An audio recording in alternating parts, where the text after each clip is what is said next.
কে গেটটা খোলো? দিদি দিদি আমাকে তাড়াতাড়ি সাজিয়ে দাও, আমার একটা বিয়ে বাড়ি আছে। আমি শুনি তুমি সবাইকে সাজিয়ে দাও, আমাকে একটু সাজিয়ে দাও না প্লিজ। বাবা তুমি তো যা ঝড়ের গতিতে কথা বলছো, তো সাজবে তো টাকা এনেছো? না না, আমি ওইসব টাকা ফাকা আনিনি, তুমি আমাকে ফ্রিতে সাজিয়ে দাও। খুব না বাবা, ফ্রি থেকে সাজানো না হবে না না, এখানে। তুমি আমাকে সাজিয়ে দাও। আমি না, যখন না, চলে হবে না। এসেছি। না না প্লিজ সাজিয়ে দাও। ঠিক আছে চলো দেখি কি সাজানো হবে। ভালোই তো সাজিয়েছে, ভালোই লাগছে। কি গো, কেমন লাগলো মেকআপটা? হ্যাঁ, ভালোই আছে, কিন্তু আরেকটু ভালো হলে ভালো হতো, জানো তো? মানে এক্ষুনি তো বলছিলে যে ভালো হয়েছে। না আমি বলছিলাম আরেকটু ভালো হলে বোধহয় ভালোই হতো। হ্যাঁ ভালো হয়েছে। ঠিক আছে, এবার আমার টাকাটা। টাকা আমি আগেই বলেছি যে আমার টাকা নেই।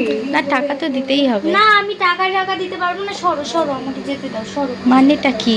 না আমি টাকা দিতে পারবো না। আর কোনোদিন এসো না জানো সাজতে। কালকেও